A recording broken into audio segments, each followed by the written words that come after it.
Ayon sa ulat ng COA o ng Commission on Audit noong 2015, 24% lang ng mga MMDA traffic enforcer na dapat sanay nagmamando ng traffic sa Metro Manila ang nakapag-training ng maayos. Pero giit ng MMDA, dumaan sa kaukulang pagsasanay ang lahat ng mga traffic constable na nasa kalsada. Samantala, imbes na MMDA ang Interagency Council for Traffic o IACT na ang pangunahing ahensyang mag-aayos ng traffic sa Metro Manila. May report si Ivan Mayrina. Sa report ng Commission on Audit nitong 2015, 574 lamang sa 2,382 na traffic personnel ng MMDA ang nakapag-training at 14 lang sa mga ito ang nakapasa sa mga exam. Na-question tuloy ng COA ang kakulangan ng pagsasanay ng enforcers para masigurong na isusulo ang kakayahan ng mga kawani ng ahensya para gampanan ang kanilang trabaho. Pero tila nagkamali raw ng interpretasyon ng COA ayon sa MMDA. Masyado raw kasing busy ang taong 2015 para sa kanilang mga tauhan. This was done during the time when the APEC at saka yung kay Pope was being held. So talaga mababa yung attendance. Marami man daw ang hindi nakapagtapos sa training, lahat daw ng mga traffic constable na nasa kalsada ay dumaan sa kaukulang pagsasanay bago binigyan ng uniforme at magbando ng traffic.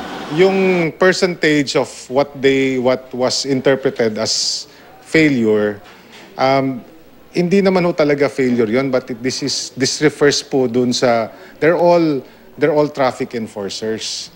Pero simula ngayong araw na ito, hindi na MMDA ang magiging pangunahing ahensya na mag-aayos ng traffic sa Metro Manila, kundi ang binuong Interagency Council for Traffic o IACT.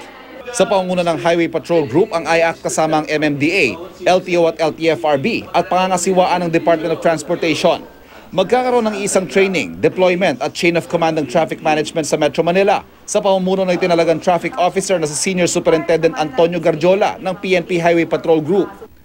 Sa paunang meeting ng IACT kanina, inilatag ang Phase 1 ng Traffic Management Plan, ang pagpapaluwag sa EDSA at mga arterial roads at ang clearing sa mabuhay lanes. With a solidified effort in enforcement, traffic enforcement and education, I just hope we can deliver. We can deliver really what ano ang kailangan ng tao, ano po. So we need your understanding sa itong effort na gagawin, but we will do our best.